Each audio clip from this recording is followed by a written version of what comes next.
Eh bien, dites donc, quelle grosse journée, hein? Oui, hein, t'as vu ça? C'est la pénombre, fin de journée. On a l'impression de faire une petite balade nocturne ensemble.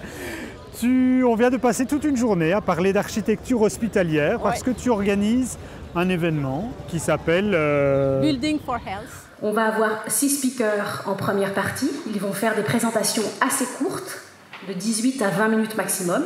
Ils le savent, donc ils sont minutés. Puis ensuite, il y aura un break et nous reprendrons le colloque. Pourquoi cet engouement sur l'architecture hospitalière? Alors, c'est parti d'une demande de plusieurs bureaux qui me disaient, quand je les rencontrais vraiment à titre privé, qui me disaient pourquoi tu ne fais pas un truc sur les hôpitaux? Et moi je me disais, mais est-ce que ça va intéresser grand monde ça? Et puis on s'est un peu lancé ça avec mon équipe comme un défi en 2016. On s'est dit on aura 35 personnes, il ne faut pas rêver. Et on a eu 130 personnes pour la première édition. Et là on s'est dit, tiens, il y a quelque chose à faire. Il y a comme une niche, une demande. Oui, il y a comme une niche, une demande. Et puis en plus, à titre personnel, moi ça m'intéresse parce que je me dis que finalement, c'est savoir comment on va vieillir, c'est savoir comment on va finir le jour, comment on va nous soigner ou pas, comment on va bien nous soigner ou pas. Et finalement, c'est un sujet qui concerne quand même tout le monde, quoi, puisque c'est quand même, on parle aussi de moments où on est le plus fragile dans sa vie. Tu as attendu 2 ans pour refaire le deuxième numéro, donc celui qui a eu lieu aujourd'hui. Ça va revenir comme ça tous les 2 ans? Alors ça ne va pas revenir tous les 2 ans, on va essayer de l'inscrire à la programmation tous les ans. Donc Building for Health 2019 est déjà programmé pour le jeudi 10 octobre. Tu peux noter. 2019. 2019. Donc je sais déjà ce que je fais à ce moment-là. Voilà. Moi j'aimerais déjà revenir au départ. Oui. Au départ, tu fais quoi comme études? Alors moi je suis une autodidacte. Tu n'as pas fait des études d'architecture? Absolument pas. Tu n'es pas architecte? Absolument pas. Qu'est-ce qui t'intéresse dans l'architecture? Moi l'architecture, je suis tombée dedans de façon, comment on pourrait dire, accidentelle. Oui. J'ai vécu pendant 20 ans, 25 ans avec un architecte. Oui. On a développé une revue d'architecture et c'était plus mon côté passionné par la communication. À ce moment-là, j'étais entre deux boulots. Enfin, je pensais que j'étais entre deux boulots. Je me disais que j'allais peut-être reprendre un autre boulot. Et puis, on m'a proposé de commencer à travailler pour cette revue d'architecture, ce que j'ai fait pendant 10 ans. Donc c'est un peu le hasard qui t'a amené ça. Mais c'est complètement le hasard. C'est complètement le hasard. Toi, ce qui t'intéresse, c'est la communication. Moi, c'est la communication. Qu'est-ce qui t'intéresse alors dans la communication? C'est de réunir des gens. Oui. Moi, je trouve que c'est à chaque fois, déjà, c'est jamais gagné. Donc tu te demandes toujours si ça va aller ou si tu te plantes. Donc c'est à chaque fois un défi. Et le fait de réunir des gens dans de l'immobilier, tu crois que, je ne sais pas si tu as réuni des gens en dehors de l'immobilier, mais c'est quelque chose de particulier, c'est plus difficile, plus facile, c'est des gens plus intéressants Non, moi je pense que je suis tombée, je te dis, dans ce milieu par accident, parce que c'est comme ça, c'est le mot qui me vient. Et puis je me suis mis à faire des choses, et puis la sauce a pris, et je me suis jamais dit que j'allais faire ça tout le temps, par exemple. Mais il se trouve qu'à chaque fois, j'ai toujours eu une idée nouvelle qui m'a poussée vers l'avant. Tu viens de terminer un lunch avec un architecte. Ouais. C'est une autre facette on t'a découverte lors de l'organisation d'un événement que tu as initié. Ici, il faut trouver des contrats, il faut organiser d'autres événements. C'est d'autres facettes que tu fais dans ton job? Disons que ce qui est important dans mon travail, c'est aussi de comprendre mon public, donc ce sont les architectes, et c'est de comprendre aussi ce qui les intéresse, ce qui les motive, les problématiques qu'ils rencontrent. Et bien entendu, c'est important pour moi de les rencontrer régulièrement pour discuter avec eux, puis déjà de leur quotidien, de comprendre leurs problématiques. Et tout ça, bien sûr, m'inspire pour monter la programmation suivante de l'année prochaine. Dans les aptitudes qu'il faut avoir dans ton job, c'est l'écoute?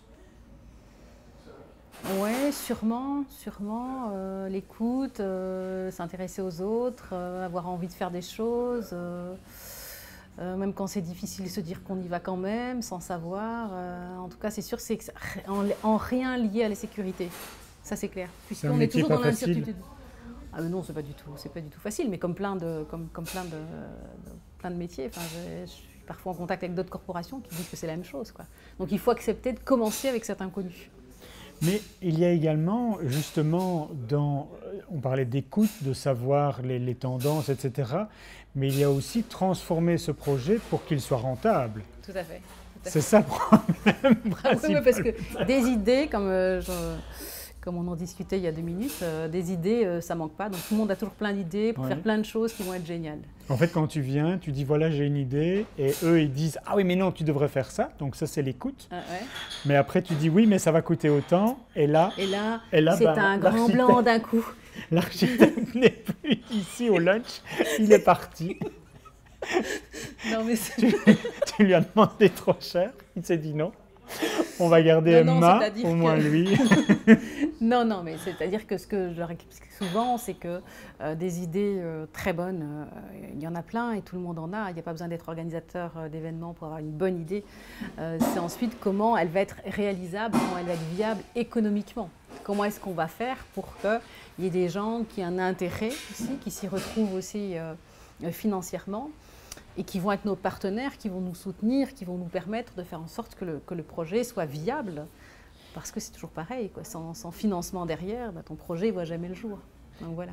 C'est marrant parce que ma question suivante, c'était qu'est-ce qui est le plus simple et le plus compliqué dans ton job? Tu y as presque répondu, je pense. Hein. Écoute, voilà, qu'est-ce qui est le plus simple? Avoir plein d'idées. Ça, moi, des idées, j'en ai 40 par jour. Mais c'est Et pas, le c'est pas plus compliqué. non plus donné à tout le monde d'avoir des idées. Parce que tu dis oui, tout le monde a bien une idée, mais une bonne idée. Une bonne idée, c'est où quand elle surgit, il y a déjà le business model derrière, on voit déjà comment ça va se monter. Donc c'est pour ça qu'on sent que c'est une bonne idée quand il y a une évidence dès qu'on pense au projet. La bonne idée, c'est celle qui a un business model derrière. C'est ça que je retiens. C'est celle qui va être réalisable. Oui. C'est pour ça que parfois il y a des chouettes choses. Moi je sais qu'il y a des projets que j'ai vraiment envie de monter qui sont là dans un carton depuis 2-3 ans. Mais je n'ai pas encore trouvé le moyen, pour l'instant, de faire en sorte que financièrement on puisse vraiment ce que j'appelle monter le dossier, quoi. Très bien. Donc ça, c'était le plus simple, c'est Ouais, l'idée. ouais. Et puis, le plus compliqué, alors? Donc le plus compliqué, comme je te le disais, bien en effet, c'est de faire en sorte qu'économiquement ce soit viable. C'est de réunir les gens autour d'une table. C'est de réunir les gens autour d'une table, c'est de faire exister dans leur tête quelque chose qui n'existe pas encore, en leur disant ce sera comme ça, et on va faire comme ça, et ce sera comme ça, ce sera comme ça. Donc ils doivent avoir vachement confiance parce qu'ils doivent te suivre sur ce que tu leur dis que ce sera, mais voilà, sans preuve tangible en tout cas. Le temps joue également, parce que entre le moment où tu as une idée ou qu'un client vient te trouver, comme ici lors de ce lunch, est-ce que le temps entre l'idée qui naît et la réalisation est important pour ton business? Oui, et alors il faut voir aussi comment parfois certaines choses arrivent trop tôt. Et parfois des projets n'arrivent pas à arriver à leur terme tout simplement parce que l'idée elle est un peu trop nouvelle et que parfois c'est déjà arrivé. J'ai eu plusieurs exemples comme ça. On veut monter un projet, on n'y arrive pas. Et puis 2 ans après ou 3 ans après, ça se monte et plus facilement. Parce qu'à ce moment-là, peut-être que l'idée, elle était tout simplement un peu trop Novatrice, ouais, un peu novatrice, et nous on sent avant-gardiste. venir le truc, alors qu'après, voilà, ça semble évident pour les gens. Donc je pense qu'il y a aussi il y a le temps qui joue dans cette affaire-là. Alors, est-ce que l'on peut parler, parce qu'il y a quand même une chose que tu fais au quotidien, c'est agenda architecture. Ouais. C'est quoi cet agenda? Donc c'est un agenda online, c'est une plateforme où on a mutualisé, j'ai envie de dire, toutes les informations, et notamment c'est tout ce qui est événements qui concerne le métier, qui concerne l'architecture, mais aussi, je dirais aussi la construction en général. Le monde de beaucoup l'immobilier? Oui, même si au départ on était quand même beaucoup axé sur l'intérêt de l'architecte. Mais un agenda, c'est donc un événement, Oui, une donc conférence, ça peut être une conférence, ça peut être une formation. Une formation, l'inauguration d'un bâtiment. Oui, tout à fait. Tout à fait, que ce soit, on a des visites, que ce soit visites de chantier, cocktails, conférences, donc tout ça est repris en rubrique. Et l'idée, c'est de se dire que quand l'architecte va se connecter, il va voir qu'il y a une formation au CSTC, il va voir qu'il y a une conférence à Beaux-Arts. Donc l'idée, c'était vraiment de mettre toute cette information qui le concerne à un seul endroit pour lui faire gagner du temps. Comment est-ce qu'on récupère toutes ces informations? C'est voir un bon réseau Ou c'est des gens qui viennent t'apporter cette information? Alors déjà, le premier travail, ça a été de dire que cet agenda existait. Et puis nous, de notre côté, au niveau de ma structure, on a quelqu'un qui fait ça, dont c'est le job tous les jours, même 2 personnes qui s'occupent de la publication, que ce soit pour l'interface en français ou en flamand, d'aller chercher les informations, de les publier, mais être aussi à l'écoute de choses qui se passent et aussi de pouvoir publier les choses que les personnes nous envoient, puisque maintenant on a de plus en plus de demandes de publication. Lydie, je pense qu'on a fait le tour des différents événements et différentes choses que tu fais dans ta société. Est-ce que tu as un mot de la fin? Dans quel prochain événement, dans quelle prochaine folie est-ce que l'on pourrait te retrouver? Dans quelle folie on pourrait me retrouver? Alors, je ne sais pas, parce que les folies, on ne les dit pas à l'avance. Hein. Non, c'est vrai. Non, on ne les dit pas. Là, de suite, on a notre prochaine soirée cinéma. Oui.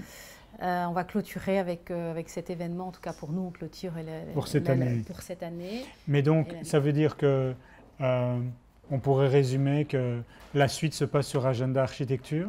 La suite se passe sur agendaarchitecture.be. Est-ce qu'on peut s'abonner à quelque chose pour recevoir ta newsletter? Il suffit d'aller sur www.agendaarchitecture.be et là, on laisse son adresse mail et on est au courant de tout ce qui se passe au niveau des événements. Donc, voilà. Bon, Lydie, même si l'architecte est parti de ce lunch, je croise les doigts pour que ça donne quand même quelque chose, ceci ou autre chose. On poursuivra tes aventures sur agendaarchitecture.be. Je te souhaite une très belle journée. À vous également. À bientôt. Merci, au revoir. Emma.